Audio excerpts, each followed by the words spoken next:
नमस्कार दोस्तों, स्वागत है आपका हमारे चैनल एबीएम नर्सिंग में। तो आज का हमारा टॉपिक है मेल न्यूट्रिशन मतलब कुपोषण। तो चलिए शुरू करते हैं।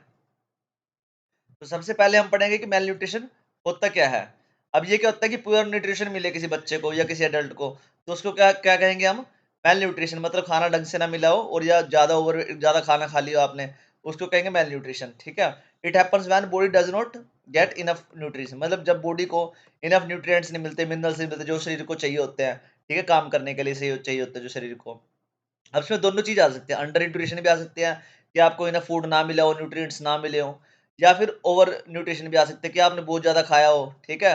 और रॉन्ग काइंड का फूड, मतलब गलत तरीका का फूड फूड खाया हो। ठीक है, पैक्ड फूड खाया हो ज्यादा, तो तब भी क्या होती है, न्यूट्रिशन की प्रॉब्लम हो जाती है और उससे भी क्या होता है, मेल न्यूट्रिशन मतलब कुपोषण।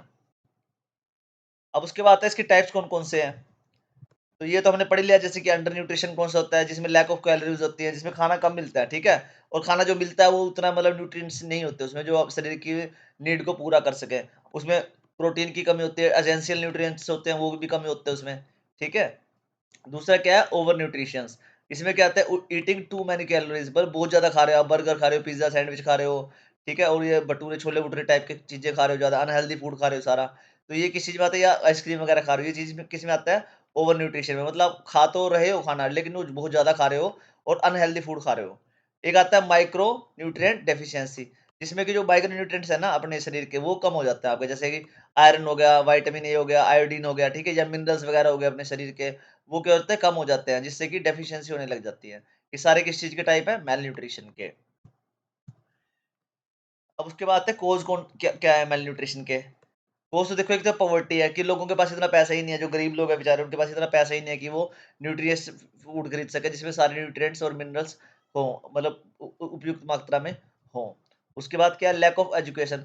लोगों के पास इतना एजुकेशन भी नहीं है, मतलब इतनी जानते भी नहीं हो चीजों को, हेल्दी ईटिंग को इतना प्रेफर भी नहीं करते ना, जानते हो चीजों को, अगर शायद जानने तो शायद प्रेफर भी कर ले। ठीक है, बट उनको अभी पता ही नहीं है कि न्यूट्रिएंट्स नाम की कोई और मेल न्यूट्रिशन नाम की कोई चीज भी होती है, तो वो जैसे भी चल रहा है बस मतलब वैसे चलने देते हैं। तो लैक ऑफ एजुकेशन भी इसका एक बड़ा कारण है। उसके बाद है पुअर हेल्थ केयर। अब ऐसा नहीं है कि लोगों को मतलब मेल न्यूट्रिशन की प्रॉब्लम सिर्फ उन्हीं की वजह से ही है। ठीक है, जो हेल्थ केयर सिस्टम है ना यहाँ का, इंडिया का खासकर, ट्रीटमेंट नहीं है यहाँ पे, प्रिवेंशन नहीं है। ठीक है, ना एजुकेशन देता है कोई आगे यहाँ पे कुछ, मतलब ऐसे जो हेल्थ केयर सपोर्ट सिस्टम है ना, वो भी इतना खास तगड़ा है नहीं यहाँ का। तो इससे भी क्या है, ये भी क्या कोज बनता है, मेल न्यूट्रिशन का। और डिसीज हो गया, मान लो कोई किसके डायरिया हो गया, दस्त वगैरह लग गया, एचआईवी हो गया, टीबी वगैरह हो गया, तो ये क्या अफेक्ट करता है एब्जॉर्प्शन को, जो खाने का एब्जॉर्प्शन है ना वो ढंग से हो नहीं पाता फिर शरीर में। इससे क्या होता है, न्यूट्रिएंट्स की प्रॉब्लम शुरू हो जाती है, मतलब फिर क्या होता है, मेल न्यूट्रिशन हो जाता है। उसके बाद सिम्टम्स कौन कौन से मेल न्यूट्रिशन के। ठीक है, अगर कोई बच्चा है, कोई एडल्ट कुपोषण का शिकार है, तो उसके सिम्टम्स कौन कौन से आएंगे। ठीक है, बच्चों में कैसे आएंगे, उनका वेट लूज होगा। ठीक है, और वो वेट को गेन नहीं कर पाएंगे, मतलब कम वेट रहेगा उनका, ज्यादा वेट भी नहीं बढ़ पाएगा क्योंकि न्यूट्रिएंट्स अब्सॉर्ब नहीं होंगे। तो जो मसल मास है वो नहीं बढ़ेगा उनका, तो इस वजह से उनका वेट कम रहता है। थके-थके रहेंगे, लो एनर्जी रहेगी, क्योंकि शरीर में से क्या मिलता है? एनर्जी मिलती है। अगर एनर्जी हमें मिलेगी ही नहीं इस खाने से, और कुछ खाने में इतनी एनर्जी होगी नहीं कि हमको ताकत दे पाए, तो एनर्जी क्या रहेगी, हमारी लो रहेगी। डिलेड ग्रोथ रहेगी। अब ग्रोथ के लिए क्या चाहिए, न्यूट्रिएंट्स चाहिए, मिनरल्स चाहिए। अगर वही हमें कम मिल रहे हैं तो क्या रहेगा, आपकी ग्रोथ भी डिलेड रहेगी, धीरे-धीरे रहेगी काफ़ी। इम्यून सिस्टम भी, रोगों से लड़ने की क्षमता भी, जो क्षमता है वो भी कम रहेगी। ठीक है, जो बच्चे हैं वो कम, मतलब ज़्यादा बीमार पड़ेंगे। अब एडल्ट्स में क्या होती है, वही वेट लॉस की दिक्कत उनको भी होती है, मसल वीकनेस होती है, मतलब जो मसल्स वगैरह है, मसल मास वगैरह उनका बनता नहीं है, कमजोरी रहते हैं उनकी मसल्स।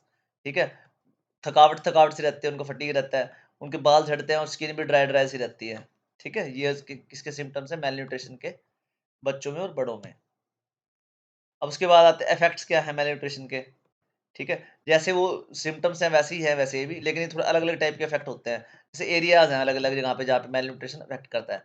हेल्थ में क्या करता है, वीक इम्यूनिटी होगी आपकी, ज़्यादा बीमार पड़ोगे, और डिलेड हीलिंग होगी, मतलब जो हीलिंग है ना शरीर की, जो लड़ने की शक्ति है और ठीक होने की शक्ति है, वो क्या रहेगी, धीरे-धीरे रहेगी और काफ़ी डिले में होएगी, मतलब देरी से होएगी।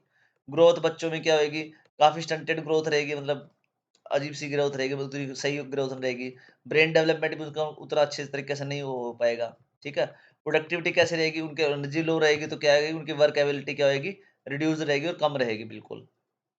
एजुकेशन कैसी रहेगी, अब शरीर में जान ही नहीं है तो यार पढ़ेगा क्या बच्चा फिर, जो कंसंट्रेट भी नहीं कर पाएगा अपने काम पे वो। ठीक है? तो ओवरऑल उसकी स्कूल परफॉर्मेंस है वो भी क्या हो जाएगी उसकी, गिर जाएगी बच्चे की। अब मोर्टेलिटी है, अब सीवियर केसेज़ में तो ये भी होता है कि जो बच्चे होते हैं बेचारों की डेथ भी हो सकती है, मतलब कुपोषण का शिकार है, मतलब मान लो कोई बच्चा, तो अगर ज़्यादा सीरियस केस है तो बच्चों की कभी-कभार डेथ भी हो जाती है। अब ग्लोबल डेटा क्या कहता है मेलन्यूट्रिशन के ऊपर? मेलन्यूट्रिशन में ये कहता है कि जो अंडर नरिश्ड बंदे हैं ना दुनिया में, ठीक है? वो कितने हैं?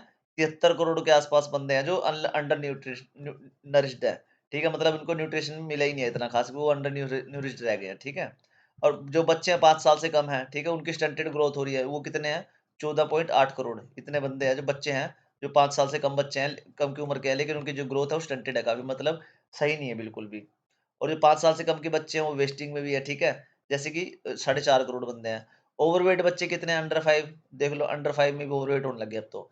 सॉरी 3.7 करोड़। तो ये बहुत बड़ा नंबर है। तो ये ग्लोबल डेटा कहता है कि मेलन्यूट्रिशन बहुत बड़ी प्रॉब्लम है और ये वर्ल्ड की प्रॉब्लम है।